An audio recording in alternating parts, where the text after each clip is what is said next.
Hey, Matt here. Hey there, Murph. Can you hear me?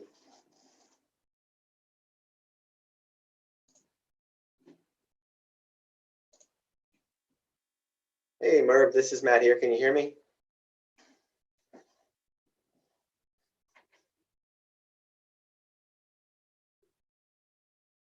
Hey, well, this is my first Ask Me Anything or office hours, some people call it. Just going to be live on Zoom for about an hour, um, just to answer anybody's questions. If you have any questions about finance or financing, um, please, you can log into Facebook or Instagram. I should be able to catch your comments through Restream, it's called. And so if you have any questions through any of those platforms, please do send me a message.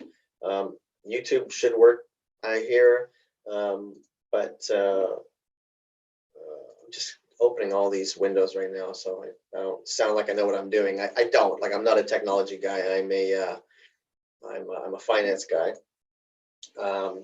So again, yeah, we have some people joining.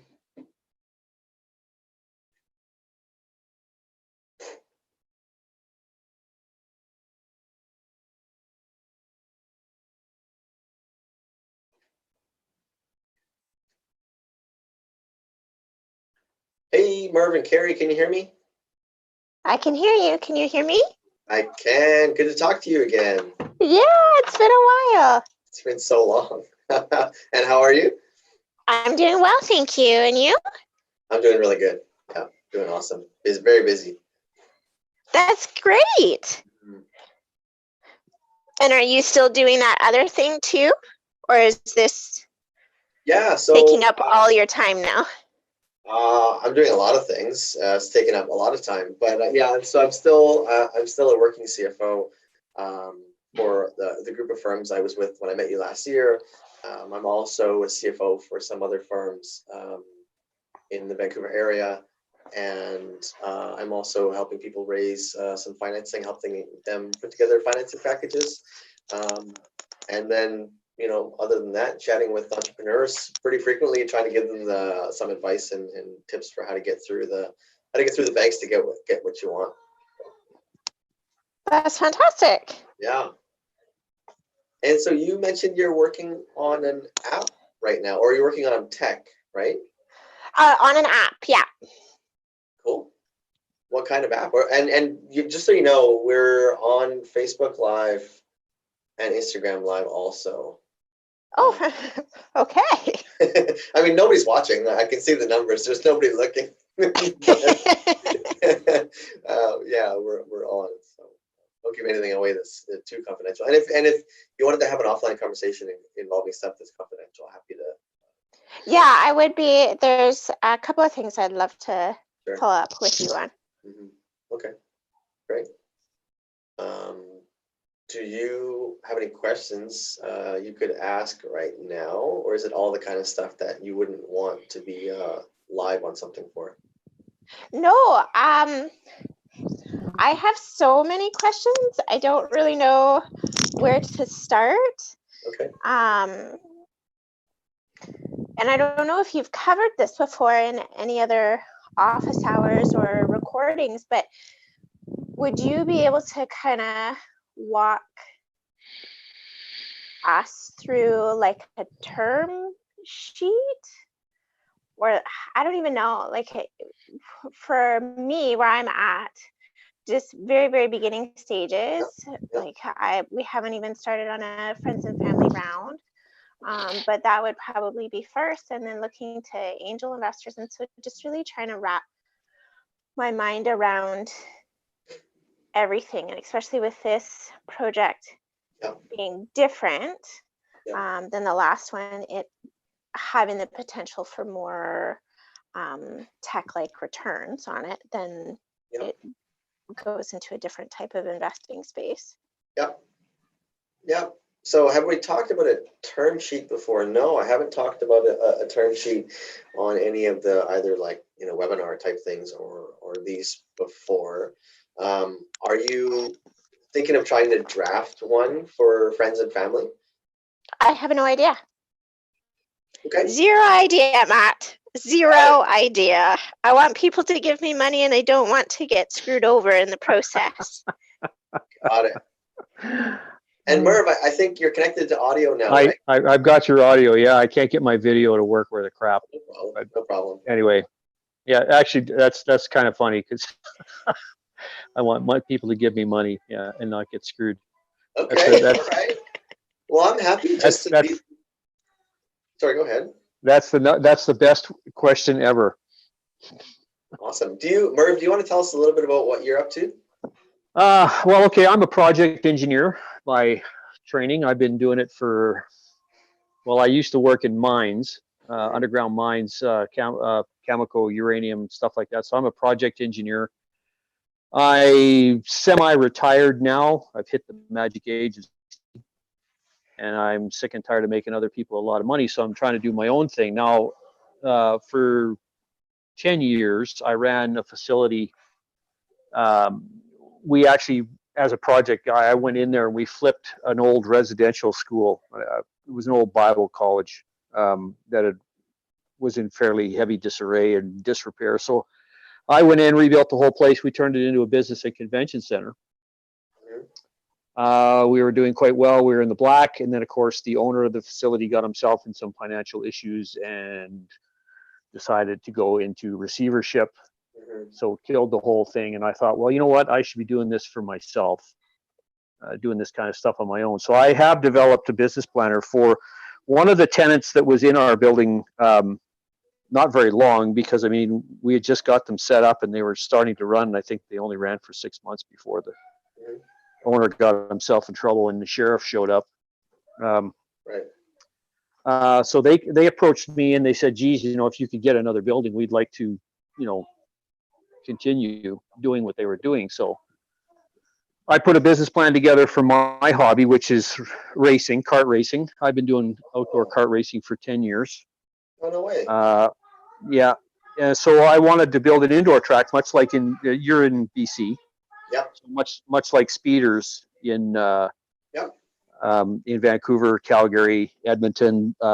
There's a small one in Saskatoon and a little tiny one that's just, you know, it's like a fun park for kids that just opened up here. He opened up in January and COVID has killed him. I mean, he's just dead in the water. Yeah. It's, you know, with the rules and regulations, you can't do anything. But anyway, we're talking about something like Speeders, but the other company was a nonprofit firm that we had started, and actually I'm on the board of directors for, and it's called Regina Rack and Recreation, because of course we're in Saskatchewan. And this place is basketball, volleyball courts, racquetball, pickleball, which is just becoming a huge thing here. So mostly it's courts. It's not a fitness center, but it's a sporting facility. Half of it, the 60,000. I'm trying to swing a deal here. There's a mall in this city that just recently lost their lows, and a lot of, you know, that kind of thing. So it's a fairly large facility, 120,000 square feet. So I'm trying to convince them to sell it to me on a condo basis, a commercial condo basis, because to lease it from them, they're a company out of Toronto, so they're interested in, you know, obviously when Lowe's was in there, it was no big deal to give them $100,000 a month, and nobody in their right mind pays $100,000 a month for a lease. Yeah. So if they'd sell it, that would be great. Unfortunately, we had it all sort of lined up, and then the COVID came along, and the guy that was interested in partnering with me decided that he was going to get into the PPE business. So I'm sitting here with my plan hanging out in the breeze, and I'm looking for, again, much like the same question, looking for somebody that wants to pony up and get involved. So got it. And because it's startup, it's a brand. I mean, I've done mine for 10 years, but I mean, it's never been. I mean, we only operate 3 months out of the year because it's seasonal. It's outside. We'd like to move indoors and run 12. You know. So I'm looking for ideas, options. Everybody wants to lend you money, but nobody wants to give you startup money. So that's kind of what I'm interested in, like how to go about finding someone that would be interested in becoming a silent partner, or just get us off the ground. Got it. Because the business plan shows that we can be in the black within 4 years, and that's paying for $1 million worth of renovations and equipment. That's good. Okay, so I mean, you're looking to raise money both to buy the space and for the leaseholds, is that right? Well, see, they really haven't come back at us to whether or not they want to sell the space. Yeah. And they really haven't given me a hard number on leasing. So the business plan, I mean, if they're going to try and sell it to me for a retail lease rate, there's no way this place can survive. I mean, because it's a huge warehouse space sitting attached to a very large mall, which is half empty. Yeah. And I'm just hoping they come to their senses. But I mean, it's owned by a Toronto firm, and everybody seems to think that everywhere is like Toronto, and it's not. Yeah, I mean, the thing you're going to struggle with, I would expect, with a mall owner is they're expecting everybody in there to maximize like your revenue per square foot sort of thing. Yeah. And so, to get them to sell it to you, or to get you a longer term, lower cost lease, you're trying to have them bank on things not recovering anytime soon. And I mean, I don't even know, like, probably going to be tough. Well, when they first built this mall, there was a company, Woolco. Are you familiar with Woolco? Not really, no. No, Woolco was like one of the largest retail places in Western Canada for years and years and years. When they built this mall, Woolco was their anchor tenant, and this is the same spot. And then when Woolco sold out to Walmart, Walmart moved in. They were in there for 5 years until they got their own building built, because Walmart likes their own building. Yeah. And they built the super Walmart with the grocery store and that whole 9 yards. So they moved out, and then Zellers moved in. They were there for 3 years and folded. And then they just recently lost, Target. Target was in there for 2 years. They folded. And then they just had Lowe's. And when Lowe's went through their last year, when they closed a number of stores that were what they referred to as underperforming stores. Yeah. This particular facility wasn't really good for Lowe's anyway, because it didn't have a yard. Like, how do you have a place that is a home renovation lumber yard, and you've got no lumber yard? So they closed the store. So I mean, they've had a long line of unsuccessful tenants in the building. And right now in this market, I mean, when I did the market research, there's just no big, Regina is only 280,000 people, 280,000 people. So there's really not enough populace to warrant somebody like a. Do you know who the landlord is, who owns it? Yeah, I do. Yeah, I've had a conversation with their chief operating officer. What Westdale company is it? Westdale Properties. Based on I have a background in commercial real estate. Okay. And real estate leasing for a space that size, and I would imagine right now, real estate in its own is very much up in the air, and people are kind of in a wait and see pattern. Oh yeah. Right now to see what's happening. So I don't know if you would get too much movement on that ground, and I would think that right now your best bet would just to be in constant communication with them if they do plan to sell. But if that property is doing it on behalf of a real estate investment trust, or on behalf of another owner, there's going to be so much more that's going to go into that conversation, especially with an anchor tenant location like that. But if you could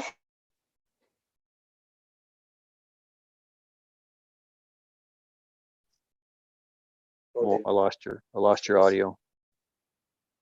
Yeah. Kerry, looks like he might have frozen up a little bit there. Yeah. See, there's 3 anchor tenants in this mall.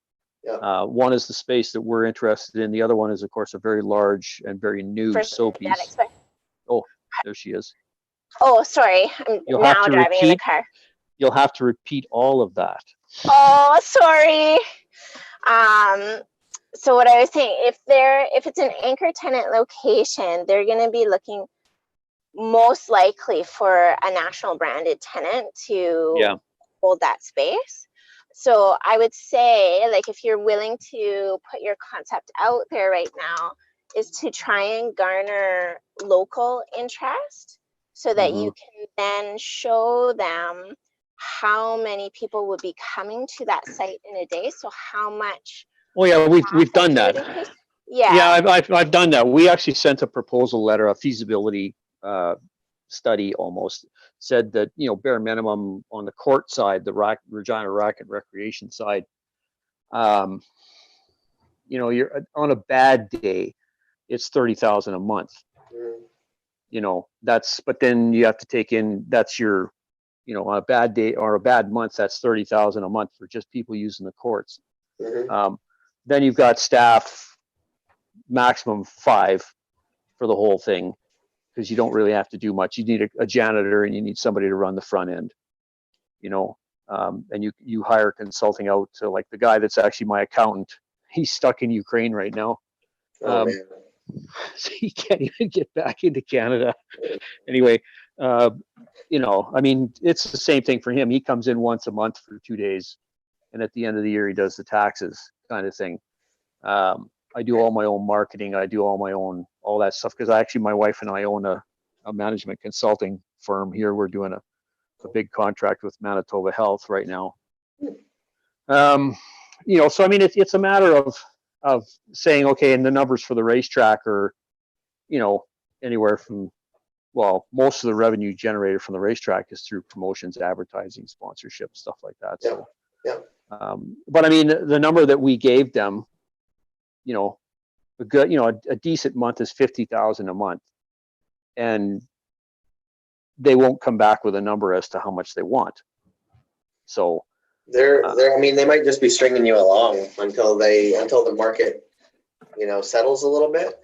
Well, I don't think it's going to here. I mean, this is right now. I mean, and we're not really hit that hard with the virus thing, because we're not really a services based economy here in Saskatchewan. But I know my wife also owns a small retail outlet in town here, downtown Regina, and their landlord, Harvard Properties, they are absolutely going to the mat to try and keep all of their retail stores, because people are just closing like mad. Yeah, of course. Like, just in our downtown area alone, there's been three restaurants closed, 2 nail places. You know, these are all little small mom and pop shops, but it's a big hit to them, because they're losing, you know, they're just losing business. You know, and in that mall alone, I know the last time I walked through there, which was just the beginning of March, when I had my last meeting with them, they've easily got 1/3 of that mall is empty. You know. Right. So, so both of you guys are looking to raise some money. Kerry asked about term sheet, and presumably, like, you know, what are the most important parts of a term sheet? There's a lot of pieces of a term sheet, but I'm happy to talk through, like, you know, how you might find a template online. I just found one a second ago, and then of those pieces, what's some of the most important? You know, if you're looking to create a legally binding term sheet, wherein basically this is you know, a binding commitment subject to a bunch of conditions. After term sheet usually comes a full-on investment agreement, which is quite a bit longer, more reps and warranties and all that kind of stuff. But if you want to make one that's legally binding, one of the most important pieces of that term sheet is your conditions precedent and your conditions. And the reason why is because generally at term sheet stage, you don't know everything. You don't know quite enough, but you know enough that you think that you probably want to go forward.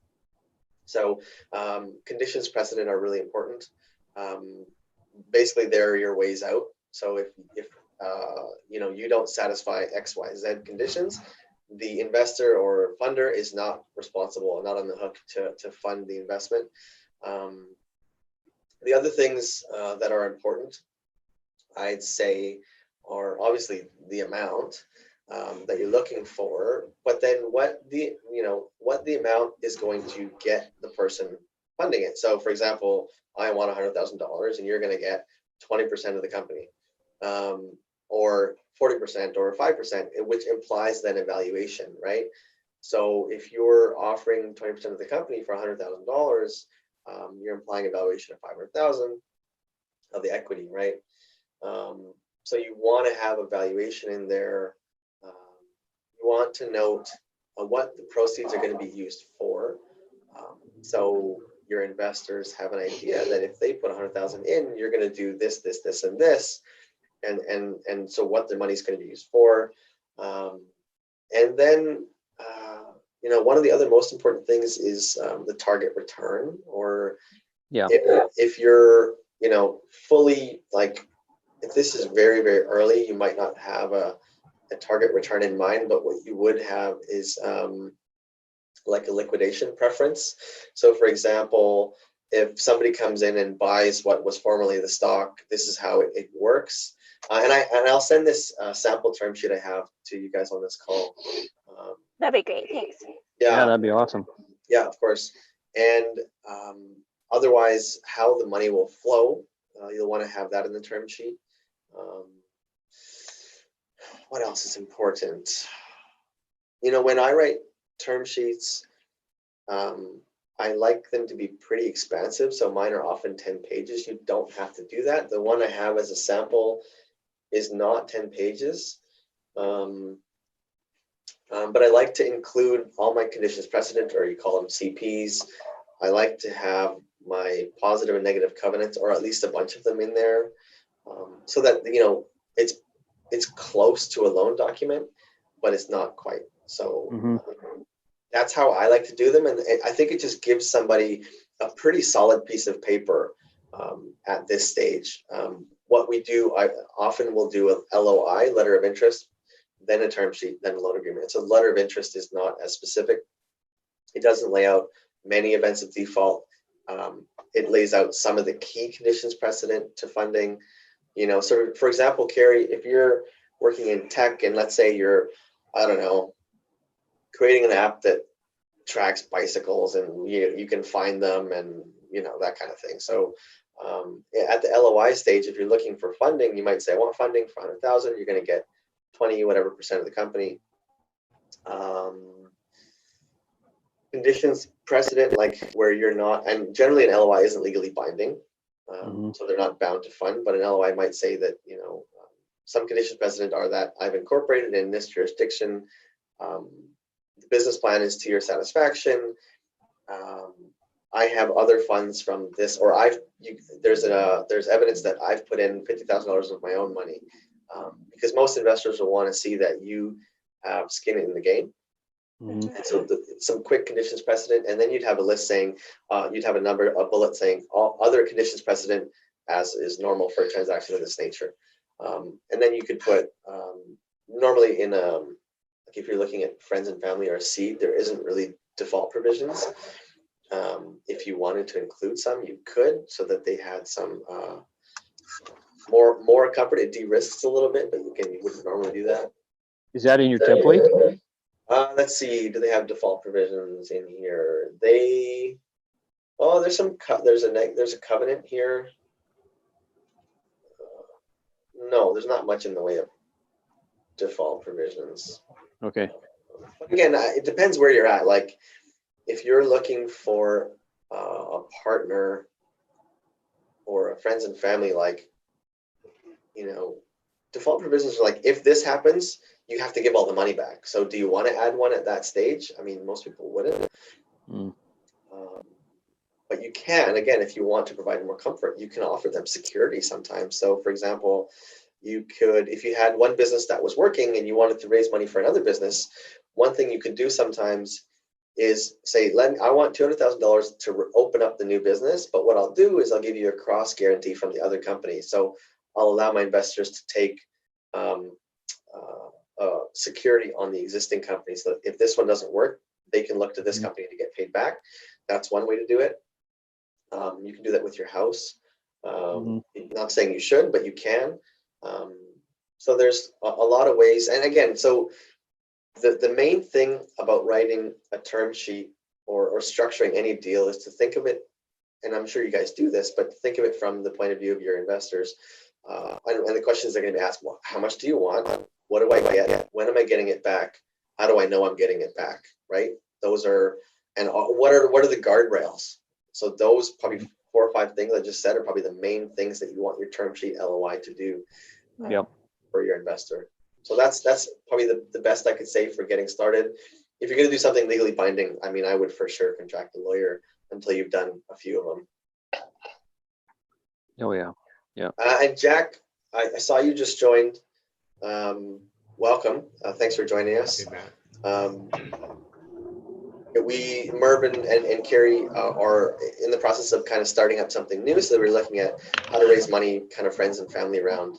What are you up to? And also know that we're live on Facebook, so don't give away anything too confidential. And if you do want to have confidential, I mean, I can shut the Facebook down. So no, it's all right. No, I'm just kind of here creeping, being a little fly on the wall, listening while I reply to some emails. No problem. Yeah, that's but cool. Matt, I think we've spoken before about the project that I'm working on now. Yeah. But yeah, today I'm just here to be a fly on the wall. Sure. All right. No problem. So, I mean, Carrie, that was a brief kind of, I don't know, term sheet intro. Anything in there that you'd want to hear more about?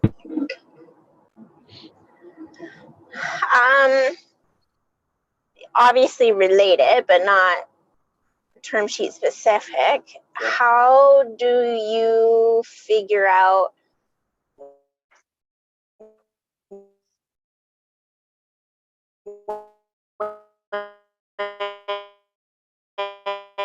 when you're looking for? Are you driving? Yeah, Carrie, sorry to interrupt. There's some points there you're getting pretty echoey, and I'm not hearing most of what you're saying. What percentage of returns need? Can you hear me now? Are you driving? I am driving, yeah. Yeah, your so signal. Somebody else ask a question for now. Sorry, yeah, I mean, I didn't hear anything that you just asked. I'm sorry. Save the question if you stop, or if you get to a better reception, happy to answer it again. Yeah. You know, Merv, I mean, over to you. Anything that I mentioned trigger another question, or even a different piece of the puzzle? Yeah, I'm actually interested in having like the opportunity to have a little more one-on-one stuff, because I mean I just sent a whack of stuff to my accountant,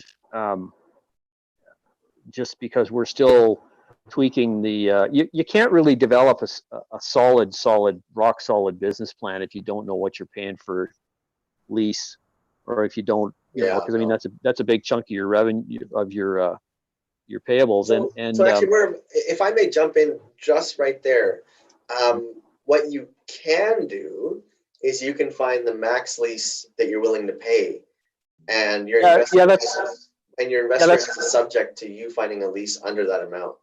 Yeah, that's kind of what we've done, because of the fact that although it's in a mall, I mean it's still warehouse space. It's nothing.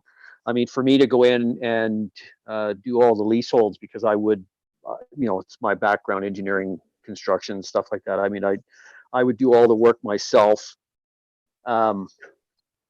because you don't want to crank up the leasehold costs to the landlord. So I mean, because as soon as you start doing that, your lease payments go through the roof. So if you can do the absolute bare minimum on their dime, it makes it a little bit cheaper. So yeah, we basically ballparked it at between $10 and $12 a square foot. Do the renos. Yeah. Okay. So And then of course the revenue streams. Well, we're basing it on last year's statistics, obviously, because you can't base anything on anything this year. But I mean, even if it's a slow recovery of people coming back to facilities like this, I mean, like gymnasiums, people are chomping at the bit to go back to gyms and stuff like that. But I mean, I know I am, yeah. With the restrictions, I don't know what it's like in BC, but with the restrictions here in Saskatchewan, I mean, my wife is, like I said, she owns a retail store, and it's going to be a serious challenge for her to get back in it based on all of the things that she has to do. So, I mean, for us, it might not be that bad. I mean, if we can get this off the ground, it's 6 months worth of construction, Yep. To get everything in there. So, I mean, even if I was to get it going 1st of July, I wouldn't be open till New Year's. Yeah, and so I am actually working with someone else in a somewhat similar situation in that it's leasehold improvements with a go live next year. That's what all I can say about that. And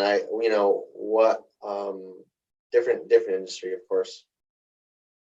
So and you want $1 million. So I mean, in some ways, the best type of financing to take would be debt, because then you're not giving away the farm. Yeah. Now, of course, there's default risk. And especially right now, I think it'd be pretty hard to get a bank to come online with where you're heading in terms of a gym and indoor space. I had a good talk with BMO this morning, about an hour long. It'd be pretty hard. You might get somewhere with BDC, but even then, anything indoors is just in question. But if you're going to do leasehold construction, they often want to see 25% equity. Yeah. Which again might be why you want an investor. Yeah, that is the main reason.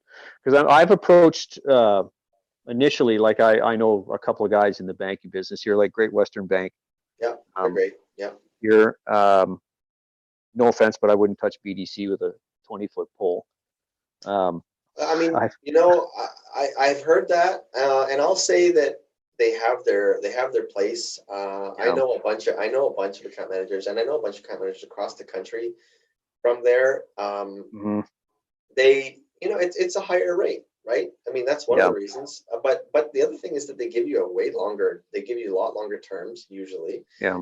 And they can be pretty flexible usually. I worked for someone ages ago where the business hit a bit of a dip, and BDC was willing to do a principal postponement for a little bit.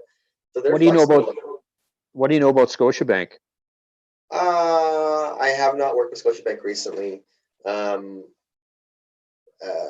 They're probably similar to any other charter bank. They all run pretty similarly. BMO, prior to COVID, was one that has been highly recommended. They had a new loan approval system that was absolutely fantastic. But again, everything's gone back into the hands of the credit managers, and rightly so. Yeah.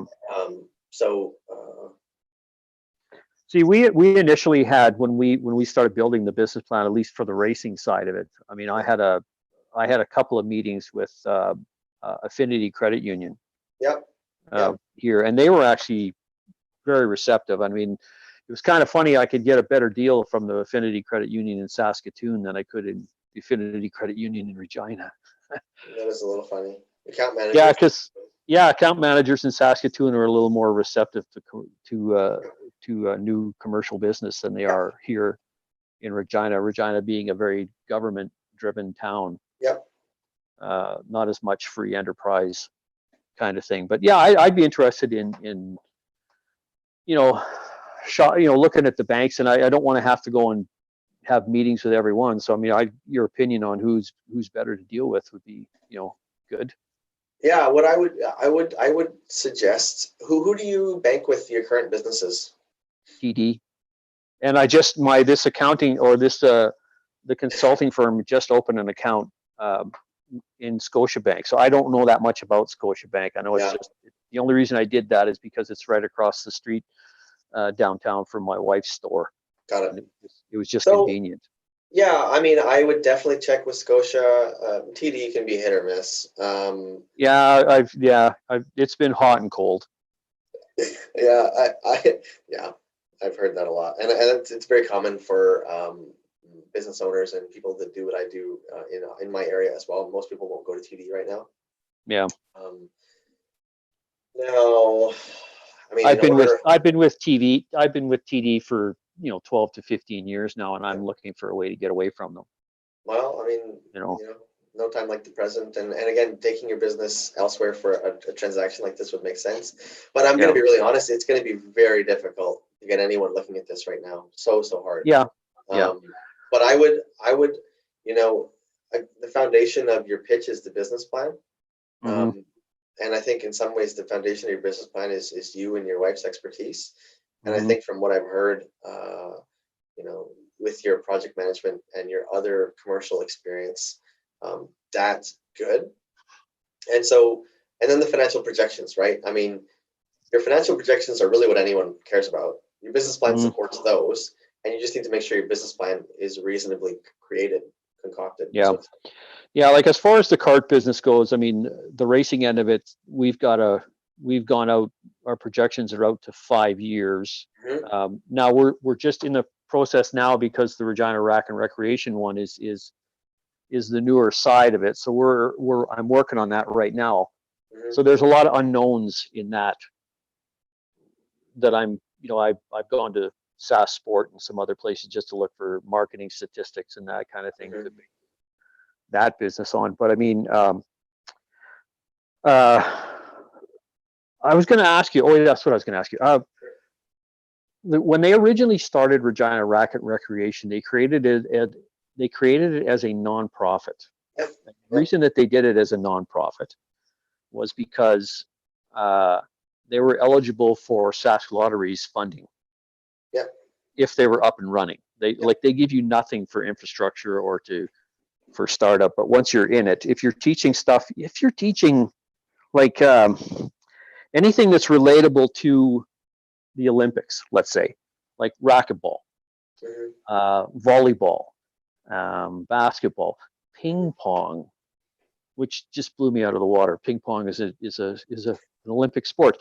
You can apply for all kinds of grants for teaching. Mhm. So I don't know if is it worth doing the nonprofit thing? Is that or is that just dumb?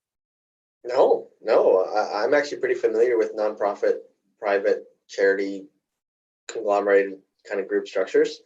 Well, then we should talk. We should talk later, because Yeah, I have tons of questions I about that. promised I wouldn't be selling anything, so I'm not. But Okay. I'm here for advice right now. We can talk later though if you have. Yeah, I'd have to write it all down and email it to you, because I have just a whack of questions about yay or nay kind of pros and cons of nonprofit. Like I said, because I was running the facility that this place originally started up as. Yeah. I sat on their board, and I got to stay on their board when they left the facility. I mean, and it was fascinating to watch how this thing worked. But I didn't set up the nonprofit for them. Right. Yeah. So but I know that's probably the main reason that they did it, is because they were eligible for up to $200,000 a year per sport if they could teach it. And that was through SAS Sport and what's the other one? SAS Lotteries, or the lottery guys. Yeah, I mean, sometimes the worry with a nonprofit is I think that one wants to be appropriately compensated for their work, and the feeling is that that's not possible within a nonprofit structure. The new nonprofit needs professional management.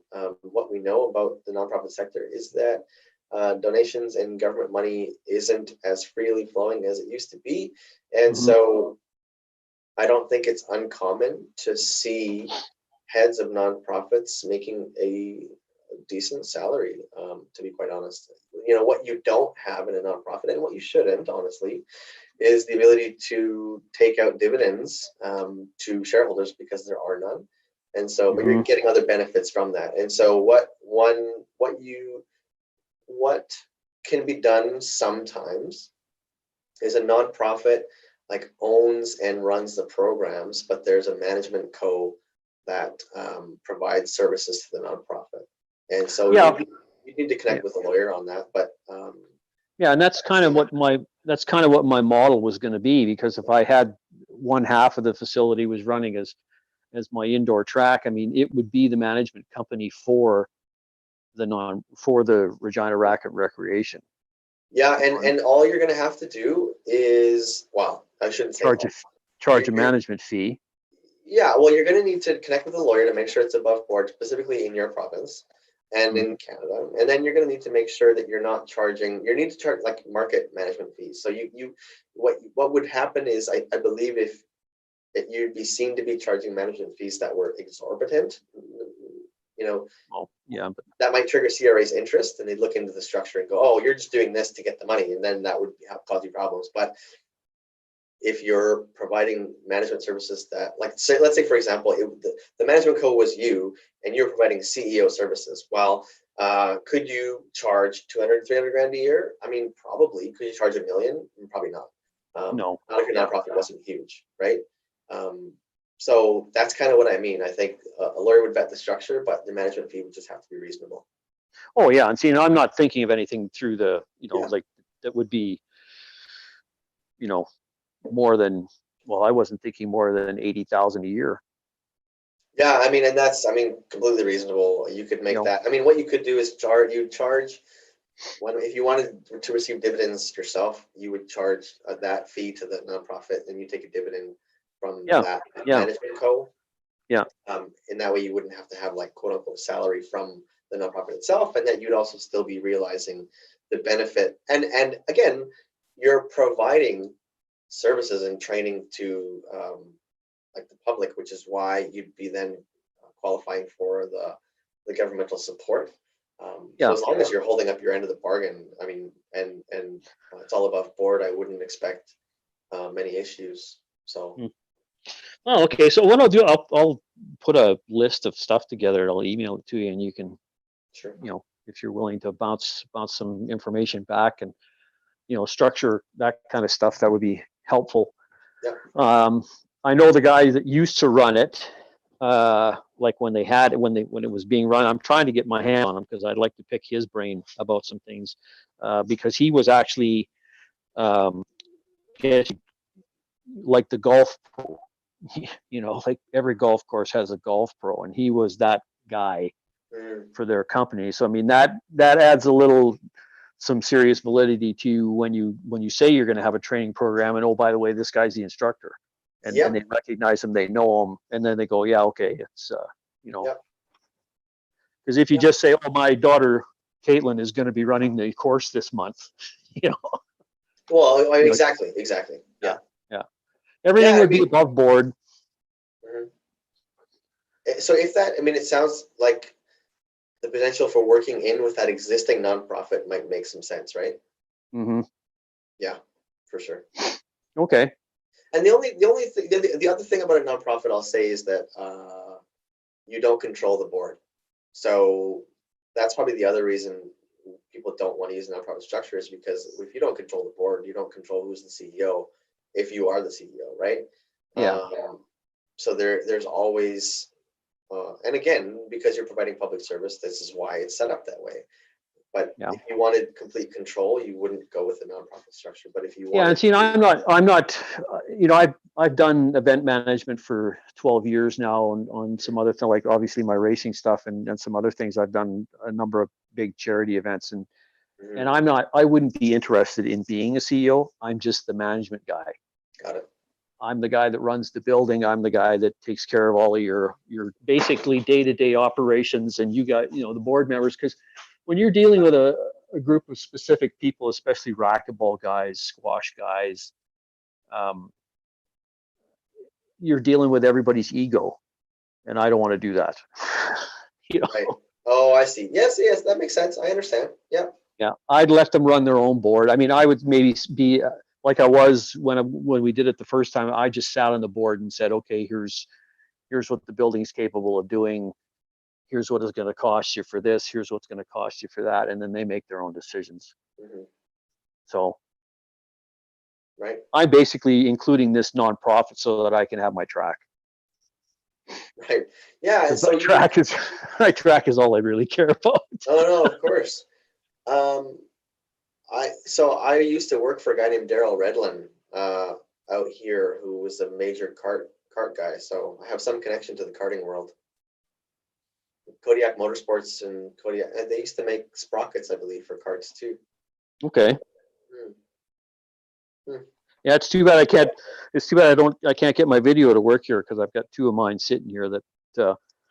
And what I've done this year too is just as a thing to expand the interest in it is I own 8 of these things, Mm-hmm. and what I do is normally I take them out to small towns and I charge a fee, and people, they're not concessional style, but what I've done this year is until COVID hit, I took 6 of mine Mm-hmm. and I farmed them out to high schools that are still teaching technical classes, bodywork, welding, mechanics, stuff like that. And I've got all of these schools, from Swift Current, Moose Jaw, Regina, Yorkton, places like that. Yep. And that's actually turning into something. I'm really quite surprised at the enthusiasm to do that. So, I run charity events in Alberta, Saskatchewan, and I'm looking at doing one in Winnipeg. Yep. And if I could get these high schools into that, there's also a little bit of, because you're promoting the trades. Oh, absolutely. There might be an avenue for something there too. So people that are interested in that, that's my imagination's all over the map for this. So it's I never say no to anything. And when you're promoting that to an investor, Mm-hmm. You're not a cut and dry thing. Like the track side is not just for cars; it could be for drone racing. Mm-hmm. Drone racing is going to be a big thing in a couple of years, just like pickleball was. Right. It's like even with pickleball. Pickleball it's insane in number of people that play that game. I wouldn't expect that still, but is that I'm not a racket, I'm not a court guy. Yeah. But when these guys started this Regina Racket Recreation, Mm-hmm. pickleball is a game that's played on a badminton court. Mm-hmm. Mm-hmm. Right? And there's a badminton club in town here. I think they've got like 700 members or something like that. And they like to get bigger, but there's not enough places to play. Mm-hmm. But all you do is it's the same court. You just drop the net down, and it's like a large ping pong game. Oh, okay, yeah. On that court, and it's just an unbelievable amount of numbers. I think in Vancouver, in the BC area, there's like 8,000 or 10,000 people that play. Wow, I had no idea. It's insane, and there's nowhere to do that here. People go to a gymnasium at a high school. Oh, right. Yeah, that makes sense. Yeah. So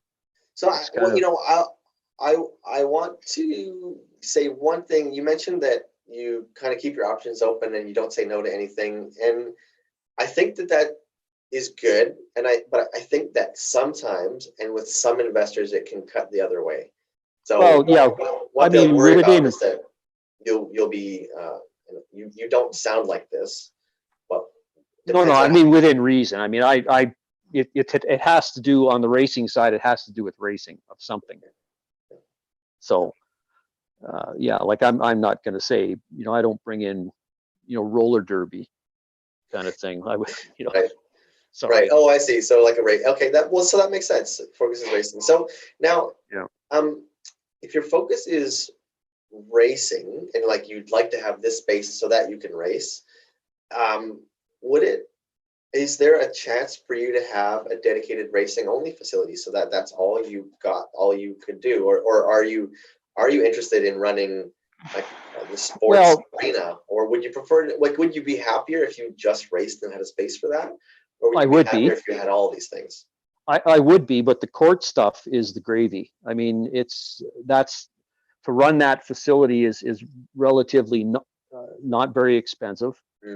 Like the maintenance on, like a basketball court and volleyball court, and all the other courts that are in there. I mean, it's just a matter, you got one person that books the events, you pay as you play, or you book time to go in. It's very, very low maintenance. You don't have gym equipment, they're courts. It's just strictly courts.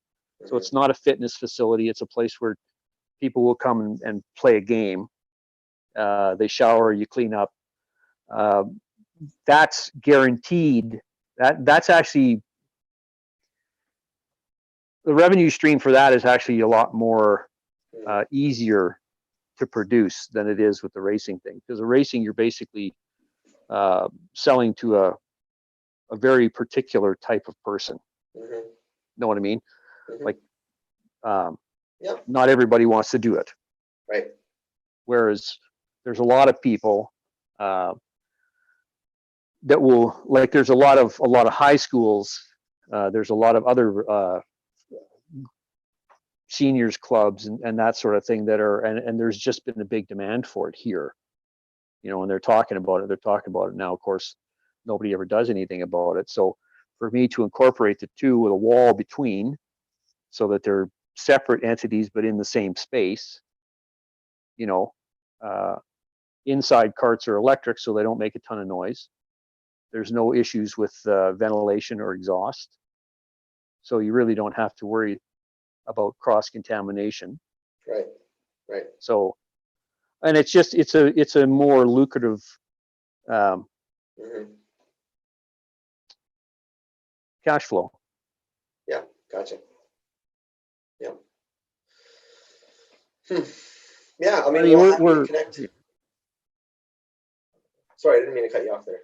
Oh no, go ahead. Yeah, no, I was just gonna say that I'm happy to connect another time, or have a look through other materials that you have.